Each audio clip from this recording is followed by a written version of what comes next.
Brendan Corrigan, happy anniversary. Happy anniversary, my love, my dear. And look, I've got my poker beer as well to celebrate. Oh, you've got a fancy one. Oh, Andina. Okay. Yeah, and I've even put on my fancy dress as well, my Millonarios top. There you go, guys. So yeah, well, I was thinking about a Selección jersey, but I decided against it. Well, I'm saving my Selección jerseys for, and I say jerseys now. Yeah, for Sunday and for this day next week. But would you believe? Look, I was in my panaderia today, and I know we're going to be touching on this because it is our anniversary show, and we're going to be looking back over the highlights of the last year. One of the things, friendly Colombians.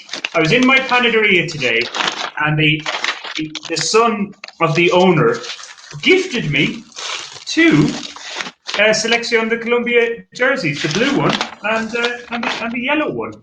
Yeah, you see, that's the thing. I've got a yellow jersey, but I never ever wear it.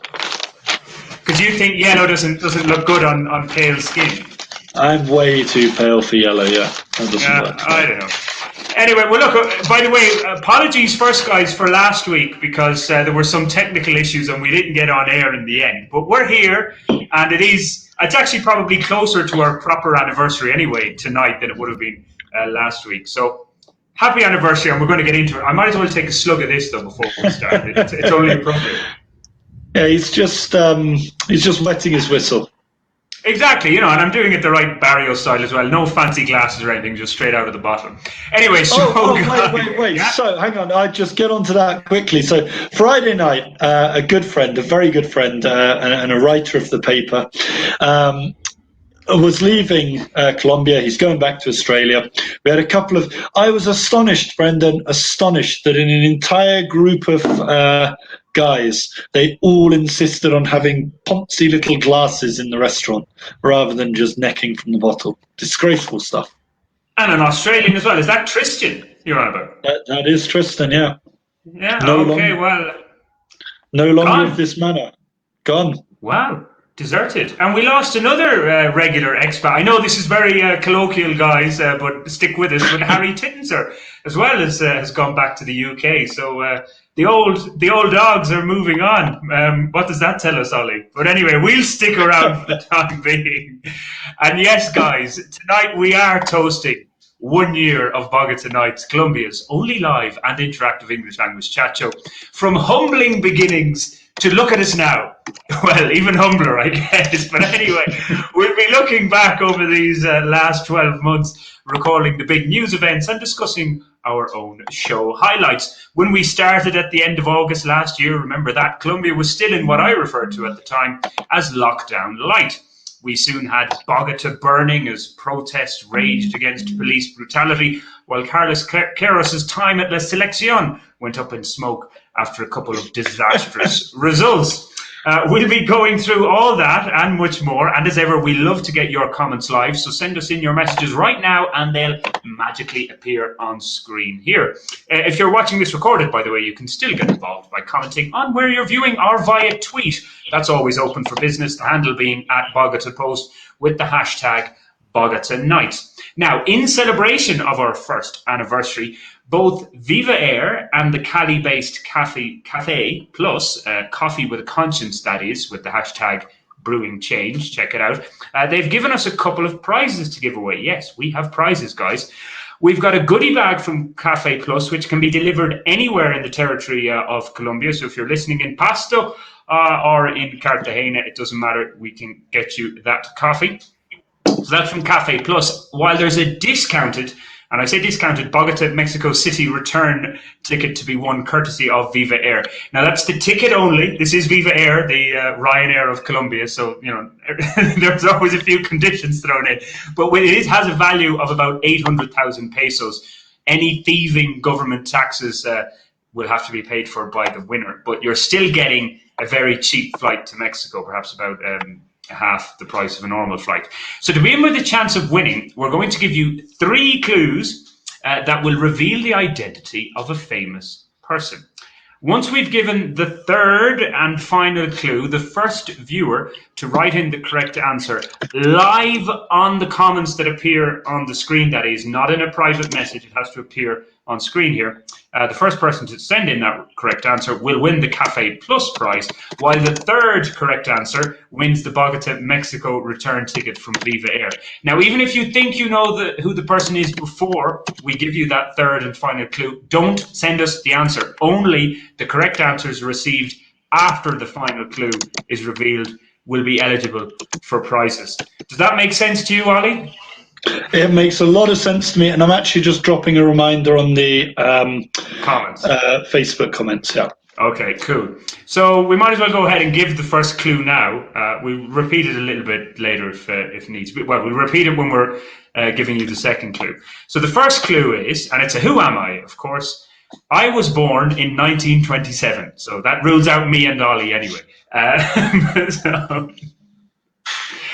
I was born in 1927. Write it down, and we'll give you the second clue in about half an hour's time, a little bit less than that, at about 9:30, I guess.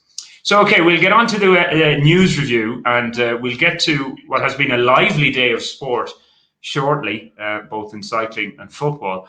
But one of the biggest stories of the last couple of weeks has been Colombia's agreement to take in some 4,000 Afghani refugees on a temporary basis. Ollie, highly commendable as it is, the background to it is rather strange, isn't it? And I know you had a kind of explanatory article in the Bogotá Post last week, but it's still kind of, what's exactly happening? Well, yes, Brendan, would be the answer to that. So there's a lot of unanswered questions, is the long and the short of it, and some of them are quite serious. For example, we're not quite sure exactly how many are coming, not exactly sure where they're going to go, how long they're going to be. Oh, hello. How long they're going to be. Sorry, it's just a cat's appeared on my lap.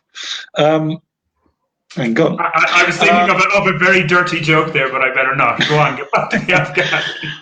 But yeah, no, look, we just don't really know what's going on. Well, fundamentally, the United States has said we don't want these refugees immediately in America. We want to vet them outside, kind of like what Australia does with Nauru. But it seems bizarre. It seems to be kind of like just a rubber stamping exercise where they are saying, all right, they're definitely coming to the US. They just need to get their documents in order.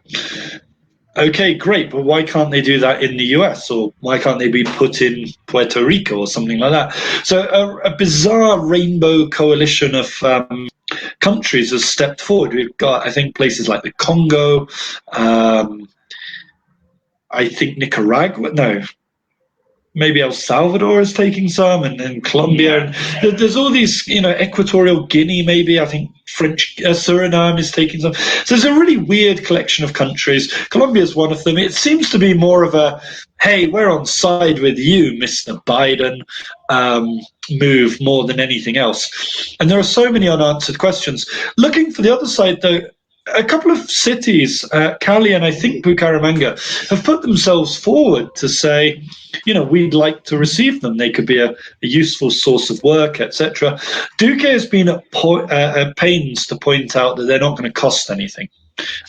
He's been very quick on that to point out that they're not. They're going to be paid for by America. They're not going to cost the Colombian taxpayer anything. So we'll see. Yeah. So far, I've got to say, it looks all very positive from my point of view. There's a few funny memes going around, stuff like that. We're not seeing any xenophobia. There doesn't seem to be any serious concern.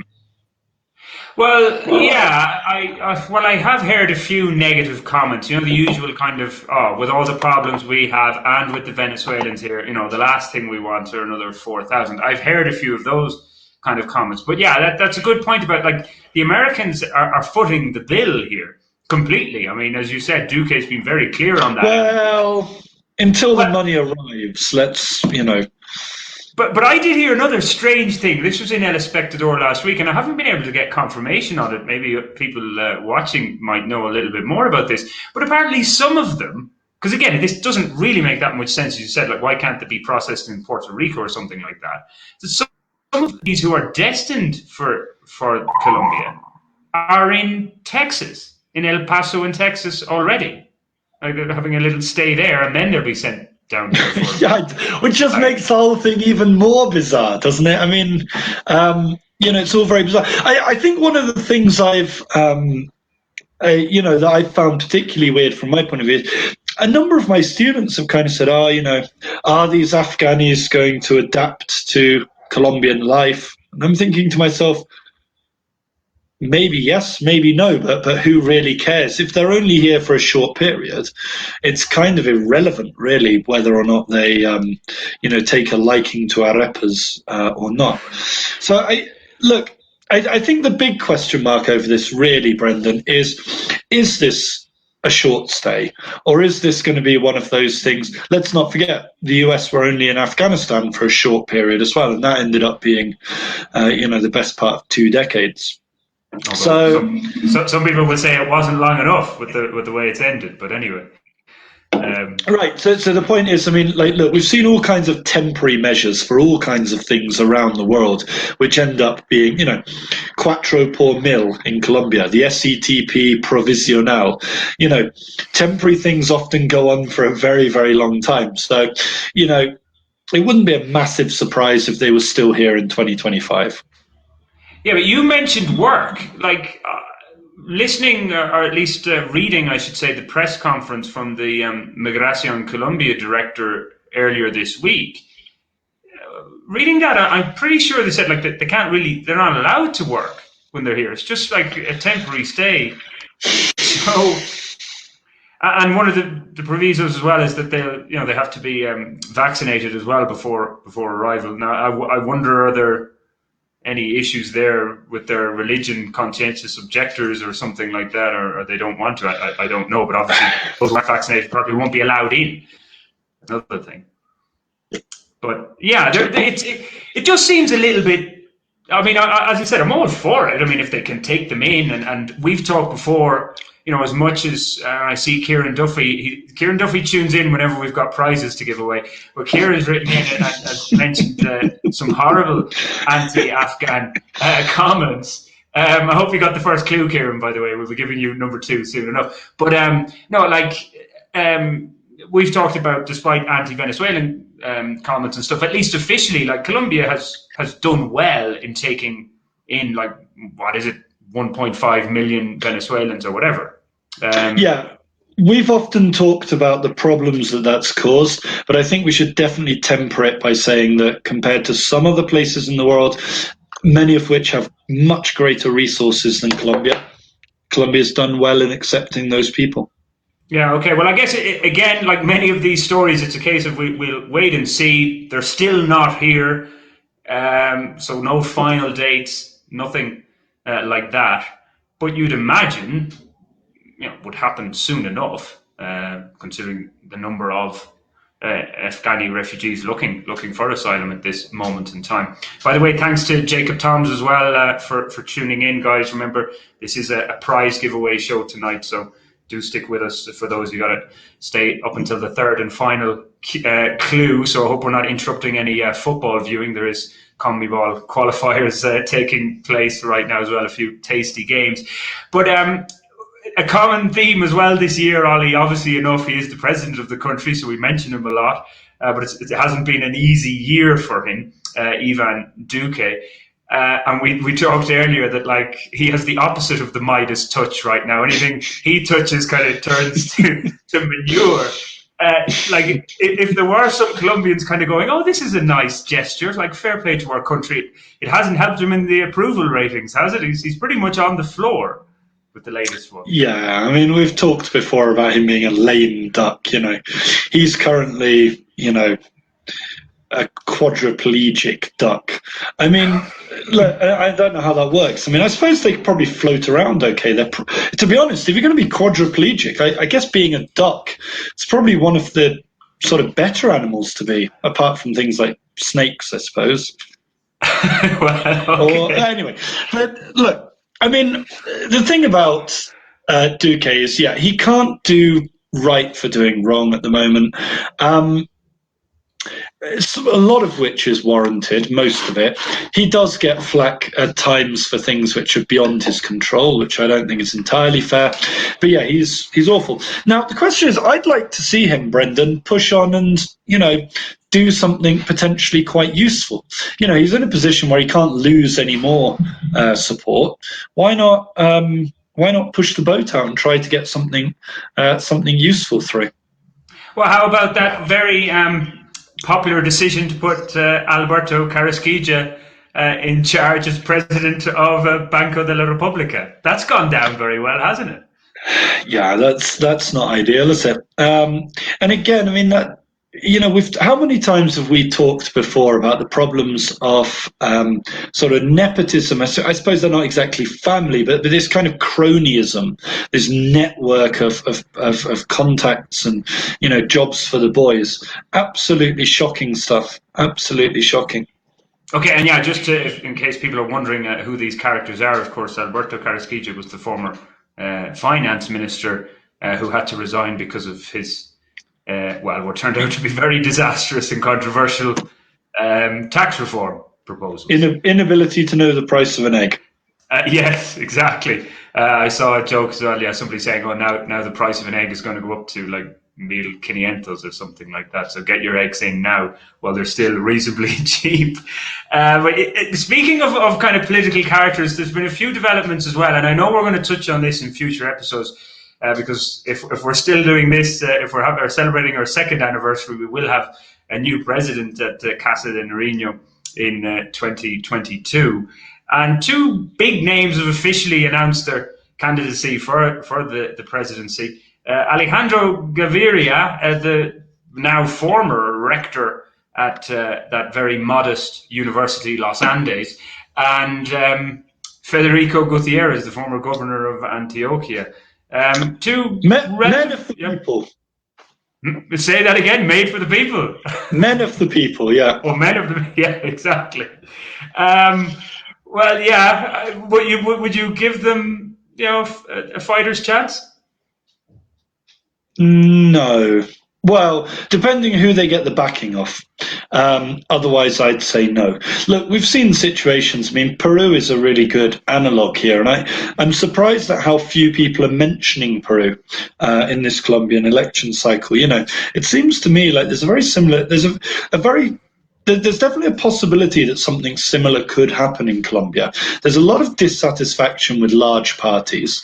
We've talked before about there being dissatisfaction with the Centro Democrático, but no singular points in the opposition. Petro obviously, leading the pack, but you always get the feeling people are voting for Petro because he might be able to beat the Centro Democrático candidate rather than really liking him. It seems... And I can't believe I'm saying this, I have to say, but it does seem like the Centro Democrático are moving towards Oscar Ivan Zuluaga as candidate, which seems to me absolutely insane. He's a literal loser. He was dogged by corruption claims and hacking and spying claims in his last presidential run. Again, let's point it out, he lost. He was a loser. It seems to me surprising that the Centro Democrático would think this is a good man to put forward. Having said that, what other candidates are they going to pick up? There doesn't seem to be a great deal of good candidates. And could we see somebody come out, off the rails, just explode in popularity?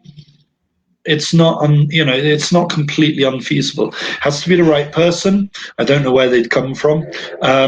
At the moment, I can't see that person. I don't think either of these men represent it. You're looking for a break with politics as normal. Who are you putting up? An absolute gold star elite academic, completely divorced from the real world. If you think Carrasquilla doesn't know the price of eggs, Gaviria will only know the price of eggs if he goes to a shop and checks it. He doesn't. He's not going to go and buy food and shopping himself. He doesn't have any sort of real life in his own way. He'll have theoretical answers to everything. Great stuff. Putting doctors in charge of stuff isn't a good way forward. Merkel perhaps being an exception. And then you look at Oh yeah, yeah. We want somebody. We're fed up with politics as normal. All right. What about the governor of Antioquia? Oh well, he can't have done anything controversial. Oh no, wait, he has. So yeah, I look. These aren't people who are going to grab the attention of the population. Well, Ollie, reading between the lines, I think you're kind of quietly supporting Carlos Vives for president. I don't think. I think he'd probably win if he ran. Yeah, pretty sure he probably would actually. What's that guy from Medellin? The younger lad, Sebastian Yatra. Well, yeah, no, the singer. Yatra. Okay, I thought you were going to bring up I don't know, J Balvin or something. No, Yatra. Yeah, he could do it. To be honest, I don't know that Maluma would make a terrible president. Okay, well, we better stop this. And we're mentioning all men here. What about Gracie? She could also do the job. I mean, anyway, you could say they're just figureheads. It's all about the team that they have around them. By the way, I don't think you got the memo. Epa Colombia for president. Let's do that. Okay, the campaign starts now. Hashtag Epa por Presidente, yeah, Presidenta, or whatever it is. We get that up and running now. But by the way, you didn't get the memo. Zuluaga wasn't a loser. He came second. It's a bit like the Olympics now. You can't say the 4 fastest losers. Whatever it is. I don't know what you actually have to say now. You can't say 4 fastest losers. Anyway, Ollie, he was in a contest of 2 people. He came second of 2. Come on, I think we're. I do take your point. He got to the second round. That's reasonable. But yeah, he didn't win in the second round though, did he? Okay, well. Oscar Zuluaga, we'll have you on in a couple of weeks, and we'll shoot the breeze on all that kind of stuff. I'm sure his English is up to scratch. Anyway, Ollie, I mentioned busy day of sport before we get into our review of what is our anniversary program. Hence the reason I don't always, drink poker on the show, but why not for our anniversary special? We'll start with, I guess, the more positive news, and it's your favorite sport, if I'm not incorrect. Cycling, a good stage win for Superman Lopez, yeah? Yeah, Miguel Angel Superman Lopez, incorrectly described in The Guardian as a Spaniard. He's nonetheless gone on to, yeah, I know, he's got a Spanish-sounding name. He's in the Tour of Spain. He must be Spanish, right? Anyway, yeah, Lopez, look, I would say there's few people in the peloton. I mean, forget talking about the Colombians. There's few people in the peloton that, we've wanted to see have a big stage win like this. So great result. Very happy for him. Very, very happy. And what's the deal overall with the Colombians in the Vuelta? No? Egan's going for the podium. It looks unlikely now, I think. Okay. And I take it that finishes this weekend because it's been going on for a while. Yeah. Sunday. Yeah, okay. All right, we'll move to the football, the religion in these parts. And were you watching affairs from La Paz this afternoon? I was not, mainly because I had class for quite a high proportion of it, with surprisingly quite a lot of absent students, and I can't really work out why. Oh, yeah, odd one that when you have a 3:00 kickoff. Strange. You'd hardly be watching the football. In fairness, though, I did watch most of it, bar the first 15-20 minutes I was listening to it, and then I got to my office, panaderia, to watch the remainder.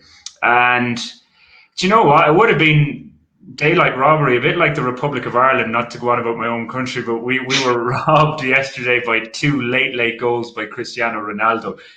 I wouldn't mind if it was a world-class player, but somebody like Cristiano Ronaldo denying us victory was terrible. But anyway, had Bolivia not at least got a point out of the game, I think it would have been unfair. They kind of looked the more threatening team throughout. Colombia had a couple of chances, I should say, really. And then it was the Cartagenera Martinez, Roger Martinez, who put them ahead against the run of play in many ways in the second half. But then an absolute screamer from the Bolivian number 10, and forgive me for not knowing the names of these guys, but the Bolivian number 10 anyway. I mean, there was no way Ospina could stop it from about, I guess, just outside the box, maybe a few meters outside the box, but straight into the top left-hand corner. No way he could stop it. And after that, it really looked like Bolivia were the team going for the win. Now, of course, like Argentina have lost in La Paz, so a point in La Paz, it's not bad. Wait. No, I'd say a point in Bolivia is a good result. You know, you're playing at 7 million miles. You know, you're basically on the surface of Mars, basically, aren't you? But look, jokes aside, I think we all suffer. You know, we've all had that feeling of coming back from somewhere on sea level to Bogotá, and you kind of gasp about. Imagine putting another couple of 1,000 meters on that. It's absolutely insane. You know, it is such an advantage that Bolivia have playing at that altitude.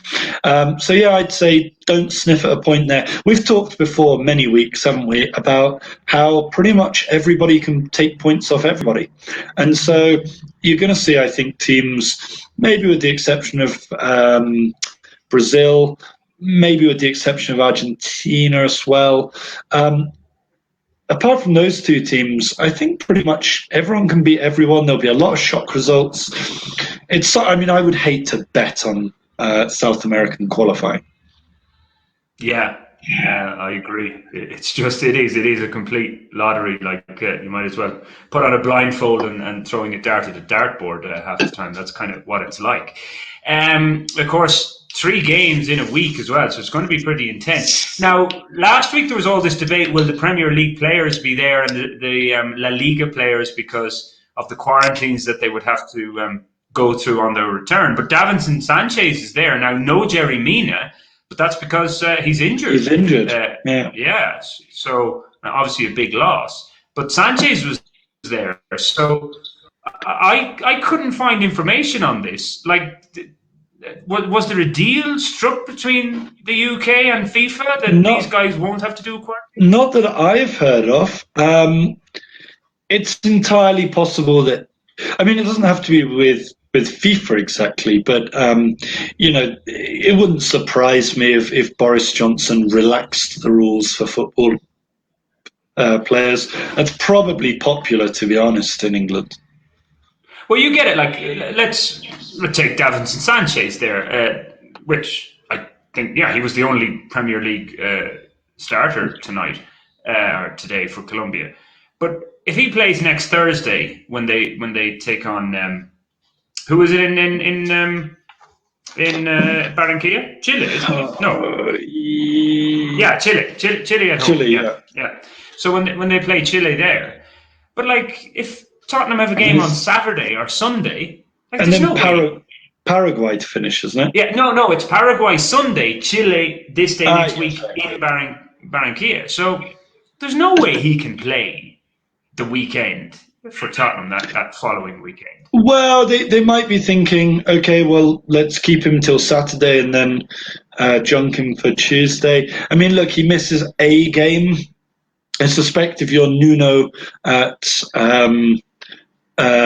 Tottenham, you're probably thinking, well, I'd rather have, you know, a happy central defender than a pissed off one who's not been allowed to represent his country. Yeah, okay. Well, anyway, just to confirm that. So it's Paraguay this Sunday in Asunción or wherever Paraguay play their games, and then back home, in Barranquilla against Chile next Thursday, probably at the time when we're going to be going out, Ollie. So we're going to be up against Chile, Colombia, unfortunately. Just to let you know, by the way, there are live games. Peru and Uruguay, it's currently 1-1, and Chile, Brazil, 0-0 in Santiago de Chile. So you're talking about people taking points off each other. Brazil haven't dropped any points thus far, so are they on course to drop their first few points in that game? We shall see. Anyway, quick thing, because this ties into our review of the year, because one of our kind of topics throughout, a constant theme, was our James watch when he made the move to join up with Jerry Mina at Everton. He's still there. Like, he didn't make a move when the transfer window closed, did he? As far as I know, unless I missed something big, he's still at Merseyside. So yeah, he's gonna. I mean, if he's lucky, he gets to clear out in January. Otherwise, he's just going to be kicking around, earning 200,000 a week, doing very little. He seems to be the opposite of a Rafael Benitez player. He doesn't seem to want to go to the level of club that wants him at the moment.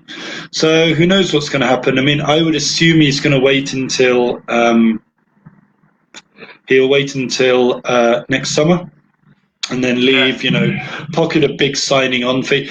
Somebody like Sevilla or, a Villarreal or somebody like that, they'll fancy making a statement, I think. But his time, even at the kind of third tier of clubs, it's gone. He's definitely not at the top tier. He hasn't been for years. He's not really at the second tier. He's barely at the third tier. Teams like Porto, shooting fish in a barrel in Portugal, that's kind of his level now, which is sad, frankly. He's not that old. Yeah, maybe he'll get a second win, though. Maybe he just needs a move and kind of rediscovers a bit of confidence or whatever's lacking there. Now, you said he's past 30. He's shown no more than glimpses of form, Yeah. Okay. It's hard to see. If he's only earning 200,000 a week, maybe should we set up a GoFundMe campaign? I tell you what. I'll walk up tomorrow up into the Barrios de Invasion. I'll have a word. We'll do a little whip round. Arma una vaca. Yeah, look at it. It's tough times for poor old James Rodriguez. Did you sign the change.org petition that was doing the rounds to get him back in La Selección? No, and he's not even. I mean, our good friend Carl Warswick, again, friend of the show, friend of the paper,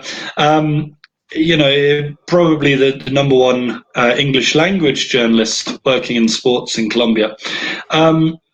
His point was the rumours are coming out now. He wasn't even on the 60-person long list to make the latest squad. Yeah, I there saw are more that. than 60 Colombians ahead of him now. I mean, come on, this is. It's comical. Whisper it. I might nearly get a call up before him just by virtue of wearing my Millonarios top. Oh, we'll draft in this lad. He looks good.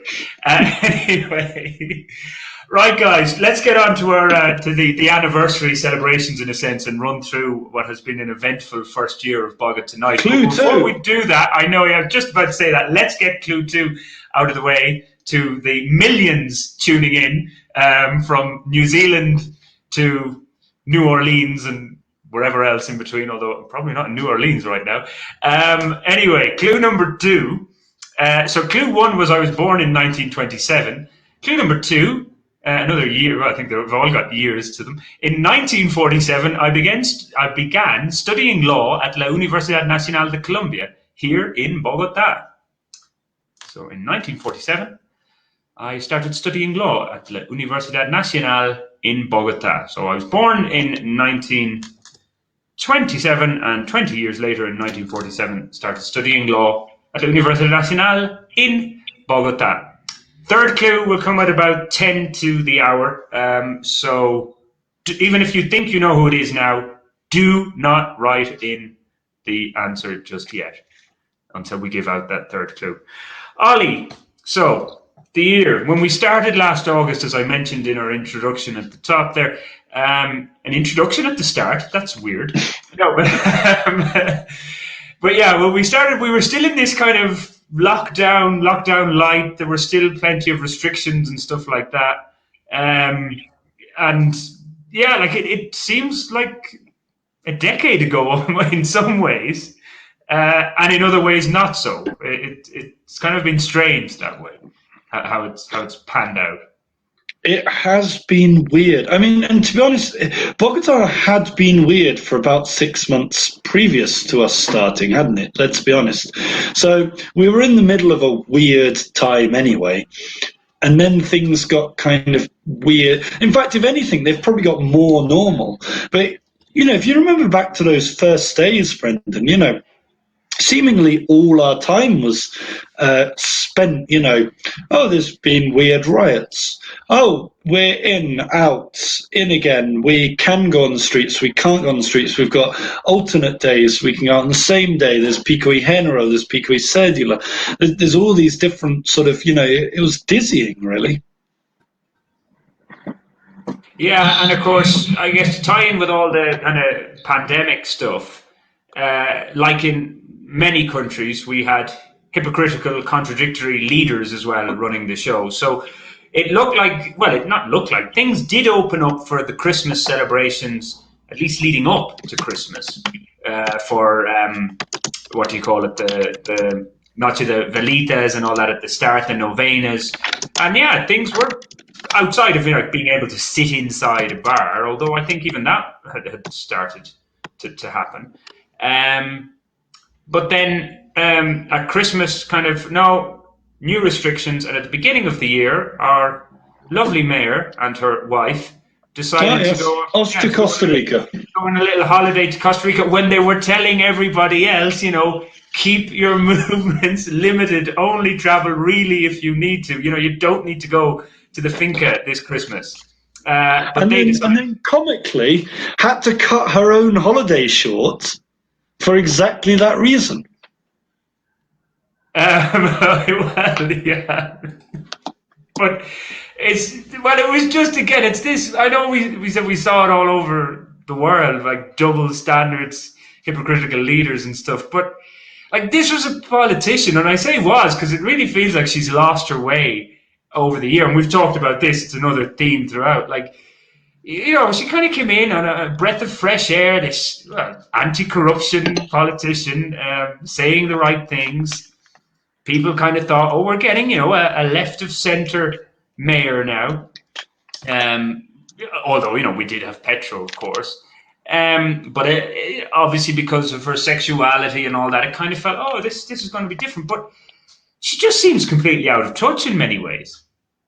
Yeah, that's right. I mean, to be honest, actually, I think she's kind of getting a bit more on track, I'd say, in the last sort of 4 or 5 months. I think she's kind of getting back on track. But yeah, when you had her doing things, the Pico y Género thing was just bizarre. I mean, of all people who you expect, if Peñalosa had messed something up about transgender people, I'd say, okay, man's an idiot. What do we expect from him? He's an idiot. This is outside of his realm of knowledge. He just doesn't know what's going on. But for Claudia Lopez, a person who's deeply involved. Now, lots of LGBT people will no doubt be, frothing at the mouth and mashing at the keyboard to say, oh, well, she doesn't do anything for the community, actually. I think that's vastly unfair. She really is, in many ways, one of the most high-profile homosexual people in the country, and does a lot, I think, to advance visibility and the cause. But for her, of all people, to not realise that Pico y Género was going to affect transsexuals in a really horrible way. She kind of just, again, it's like we were talking earlier with Gaviria, it's absolutely an academic's point of view. She comes on, she goes, oh no, well, it's simple, the police are just going to ask people what their gender is and then accept whatever they say, and then we'll all move on. And you're thinking to myself, my God, dear, have you ever dealt with the Colombian, with the police in Colombia or in Bogotá? Really? Do you think they're going to be sitting there going, oh yes, hello, transsexual person, yeah, we're really going to take your word for it? Of course they're not. Anybody with a gram of sense would have thought, no, that this is going to be open season for transphobic police to go around harassing people and making points. And lo and behold, that's exactly what happened. Case or presser. Okay, well, not to be facetious, but again, this is a review of the year and we're kind of tying in different threads here. But did she not announce it in front of a whiteboard, Ollie? So that makes everything okay. It's kind of one of the favorite things Colombian politicians and media as well. I mean, we should have, well, it looks like I've got a whiteboard here. Maybe I should start drawing. They love their whiteboards and markers. It's like, okay, little people. Brendan, let me explain it for you like you're a child. Yeah. Okay, let's have a nice drawing here of a flower. Anyway, yeah, okay, ridiculous. But anyway, a little bit obviously more serious though. You mentioned the police, and of course the police have been under the spotlight intensely over this last year since we've been doing the show. And it all sparked off in September. I think it was our second or third show. And it just happened, I'm now just living 2 blocks away from a Kai here, which turned out to be a center of attacks. And we had 4 killings here. 4 people died in the protest. But the spark was the recording of this attack on Javier Ordóñez, who subsequently died then did he die in police custody or did he die in hospital later? He died afterwards, from injuries sustained, But we saw that. So this was the tasering of a guy, 2 police using their considerable weight, keeping him pinned down. It was completely unclear, like, what he had done, if anything. So that sparked off wild and then violent protests and calls for police reform, which we can thankfully say today, just about a year on, there's been profound police reform. They've got new uniforms, Ollie. So that's a positive. Well, and there's potentially going to be a reform, and it's in the pipeline, and it's being considered, Brendan, and it's being reviewed and taken all very seriously. So I'm sure something will happen. Yeah, sorry, and before Duque leaves office, definitely. Oh yeah, absolutely. This definitely won't be something kicked into the long grass until the next poor sod takes over. At which point they'll be forced to either implement it and be very unpopular, or just let it go. But protests then became the theme in many ways, because we had perhaps a couple of weeks. Did it even go for a month of on-off protests after? What happened? Claudia Lopez came here. I was tempted to try and nab her for an interview. I was talking to a press guy at the time, so I was following her around. And in fairness, one of the community leaders said, because they had, it's like an episode. Again, I'm not going to be belittling this or whatever, but the seriousness of the incident. It's like an episode of The Simpsons. Oh, let's get Sting together and have sing a song. We're sending our love down the well for Timmy chopped down the well. They had a concert here, and one of the community leaders, a girl in her 20s, confronted Claudia Lopez when she was doing her run around here and visiting where the gunshots were and things like that. There were windows smashed and stuff. And they said, "Look at Mayor Lopez. It's not concerts we need. We need." Intervention and help, and on the ground. Apparently, I remember reading in El Espectador, this part of the city is operated, which I'm guessing many parts are, but like gangs. I'm kind of oblivious to it all in many ways. I don't think I would know who are gangs, but El Espectador had an in-depth report talking about various gangs that run things around Verbinal. But the protest, anyway, the point I'm making is that it's become a year of protests. Took a little bit of a break, as things do around Christmas time. But then, as we mentioned, tax reform on top of pretty much everything else that people had complaints about. Throw in the pandemic and the frustrations of that. And in April, we saw mass protests. Bogotá wasn't the epicenter, but there was still plenty going on here. And we had road blockages. Things were pretty intense, Ollie. I'd say Cali is potentially where we saw more chaos, but I'd say in many ways Bogotá was the center, just in sheer numbers. But I would also separate those two protests. I do think they're connected, but I also think they're quite distinct. I'd say really, if anything, the protests this year were more of a continuation of 2019, towards the end of 2019, again, when we had the death of a young protester. Look, what really, I think, struck us, because that was 2 weeks after we went on air. Mm-hmm. Yeah. It was very, very quickly in. I think what really struck me about the Ordóñez affair was 2 things. Number one, it hit fast. There was, the event was a Tuesday night, I think, and then the following Wednesday, it was it was the Wednesday morning, really, Tuesday night, Wednesday morning, and actually, within 6 or 7 hours, absolute chaos. Kais were burning, police stations being attacked, unidentified people in plain clothes shooting at groups, possibly, maybe. Was some of it real? Was some of it not? God knows what's happening. Buses being hijacked and running people over, all kinds of, that was a really, just an insane day. And then it kind of just disappeared. It petered out very, very quickly. And I think what was very different about that is that you had a genuine working class feel to that protest.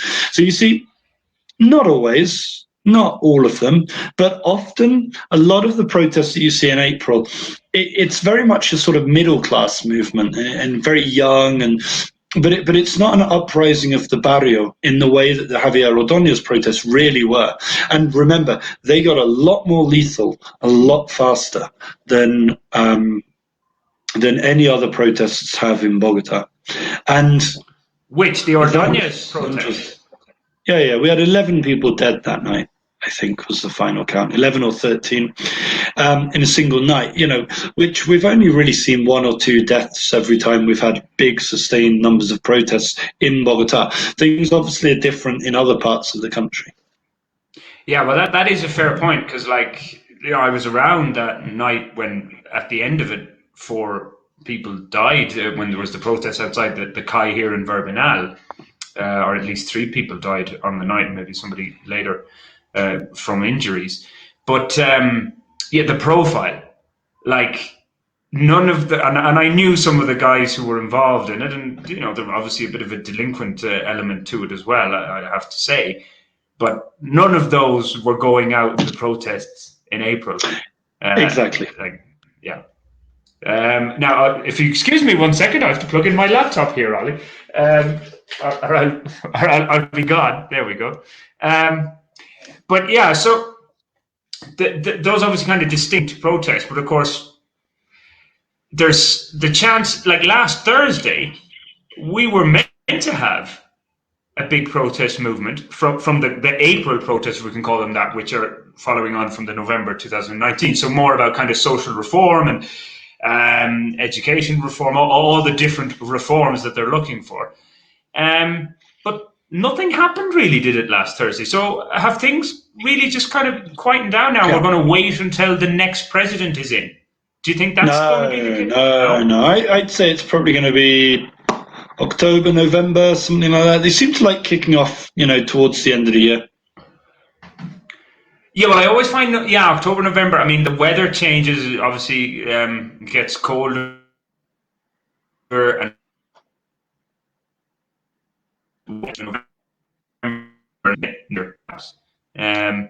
oops, I haven't disappeared here, have I? Yeah, we missed most of that, I'm afraid. No.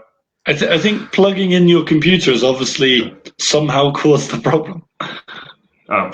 No, I was going to... Anyway. Yeah, you know how houses and things are wired here. I've probably affected the internet connection or something by doing that.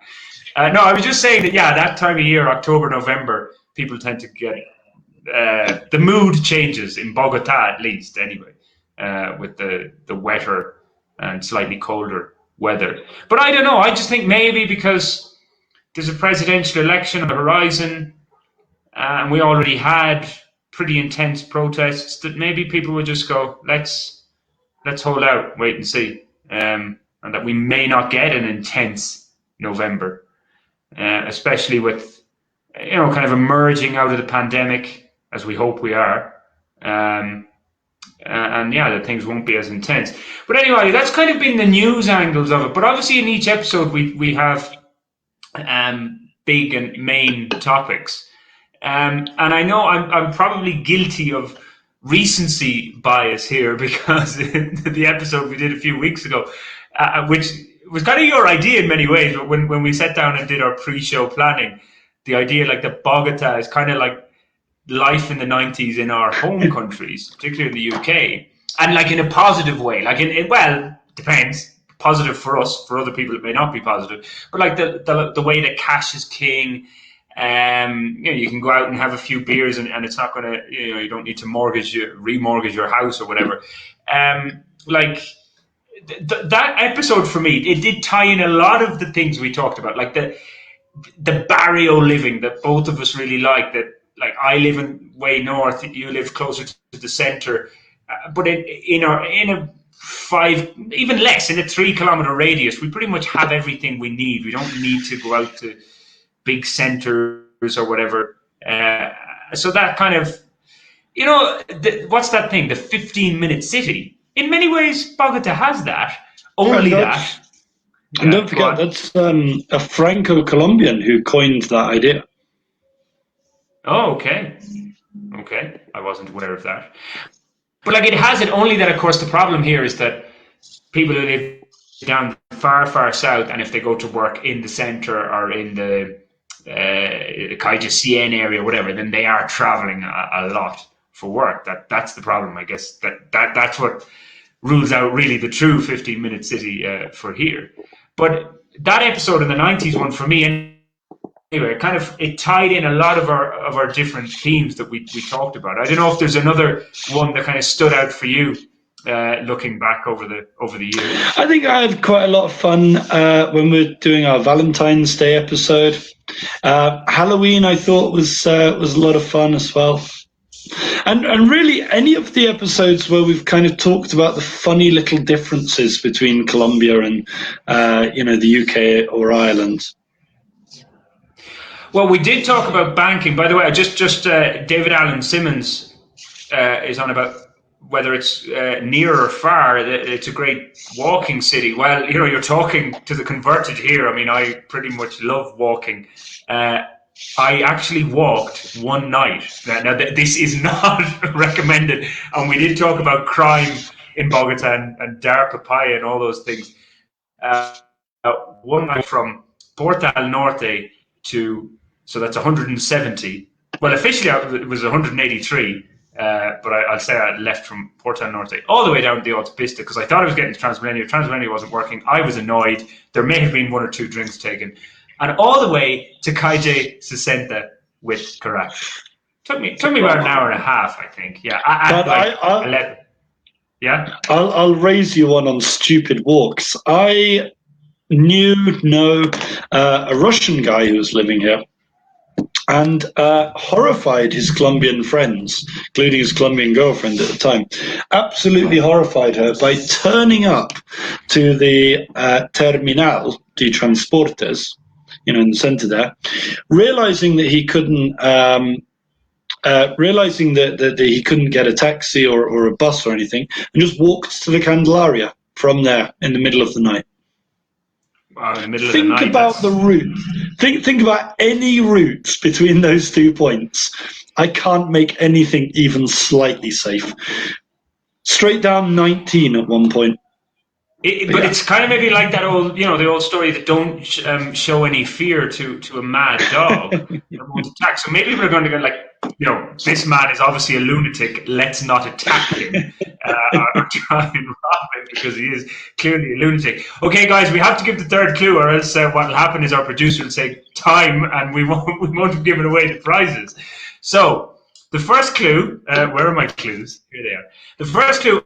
I was born in 1927, not me, the guy we're talking about. In 1947, I began studying law at the Universidad Nacional de Colombia here in Bogotá. So they were the first 2 clues. Third clue, guys. So the first correct answer we receive will win the prize from Cafe Plus, which can be sent to anywhere in the territory that is Colombia. And the second prize is for a discounted Bogota, Mexico City ticket from Viva Air. So if there are any taxes that have to be paid, you have to pay the taxes, but it's to the value. The ticket itself is 800,000 pesos, so not to be sniffed at. Third clue. In 1982, I was awarded the Nobel Prize in Literature. So I think that one should give it away. So now millions of people tuning in will get their answers. And there we go. Way, we're getting Well, Jacob Toms is the first man in for the cafe prize. There he is. Yeah, Gabriel Garcia Marquez. Ooh, look at Ollie. Ooh, I've got 50,000 notes. Oh yeah, I'm really rich. The third person for the Bogotá, Mexico return flight is, am I correct? Yeah, I'm not missing one. Yeah, David Allen Simmons has got in for the third. Angela, it was all about timing. You just missed out. You're stuck in the middle. Stuck in the middle with you. Sorry about that, Ali. Maybe you want to be stuck in the middle, Angela, between Jacob and David. You might like that. I'm not sure. But anyway, congrats. So Jacob Toms, either the Bogotá Post Facebook account or my own wrong way, we'll write to you to get your address to send you, because it will be Cafe Plus. It's coming from Cali to send you the Cafe Plus gift pack. And David Allen Simmons will also get in touch just to get your details, and I will have to talk to the head man at Viva Air. Yeah. Oh, I've got to say, Brendan, I'm just noticing here, can we accept answers without tildes? Well, now you're being quite particular. I think we'll let it go. We'll let it go for tonight. Maybe the next time we're doing prizes, perhaps for Christmas. We've lost Brendan. Oh, no, he's back. Thank gosh. Yeah, Thank goodness. Well, I think our producer just took me out of the show there, Ollie, because my internet didn't go. Anyway, that's weird. They've swapped us around as well, positions. Okay, well, so maybe that was our producer telling us we have to go, but we still have a couple of minutes left. So just we'll check that again. But so well done, David Allen, David Allen Simmons, the Bogotá, Mexico discounted flight, as I'm saying. If the taxes have to be paid, Viva Air are just giving you the price of the ticket, but it is 800,000 pesos last time I checked. And Jacob Toms, the coffee, will be in touch. So, Ollie, anything else you want to say over the last year that's been another fantastic highlight for you before we wrap up? I've enjoyed sort of having a point to Thursday nights. I've got to say, Thursday's a bit of a sort of, it's kind of not really the weekend. I know people talk about jueves, but it's been quite nice. I always see this as really the start to the weekend. I always kind of think, okay, this is a fun night on a Thursday, and then I've just got, through the day's classes on Friday, and boom, I'm into the weekend proper. Well, yeah. Well, I was hoping by now, we'd have APAC Colombia or Viva Air even sponsoring us, or Cafe Plus, and we'd be making our millions out of the show. But we'll have to set up a GoFund for Bogotá Nights as well. But yeah, I do want to mention when David Allen Simmons was on about the walking. Like I've discovered, because I've been trapped in the city, like many of us, for the last 18 months. Of course, my fault that I haven't left in the last while. But just new walking routes. And again, like just getting up into the hills around here and nice kind of tranquil places. I did write a blog post about it. So that's kind of been enjoyable, finding other sides, a more tranquil side to Bogotá, I'd put it as well. Especially the La Conejera. You can get up into this kind of little forested area, and it's just all nice and tranquil. So we talked about that in one episode back in the day. And remember, guys, all the episodes, if you go on Bogotá Posts or My Own Wrong Way Corrigan Facebook, you'll find them if you go into the video section, or search for them on YouTube, Bogotá Nights Live. They're all there as well if you want to check out our previous episodes. Next week, Ollie, as I said, we'll be going up against Chile, I think. Mm-hmm. Maybe that will call for another show with another beer. We could make a habit out of this. It'll be, you have your let's investigate it. Let's not rule anything out. It's entirely possible we could be broadcasting from a bar next week. Oh, okay. I like the sound of that. By the way, I see our viewers are engaged in kind of private conversations here, Ollie, about the prizes. So maybe we have to sort something out. But we have reached the end of our delayed anniversary show, but better late than never, as they say. So enjoy Paraguay, Colombia on Sunday, and we'll be back for Chile, Colombia this day next week. Enjoy your week, and we shall talk to you then, guys. Ciao, ciao. Ciao, ciao.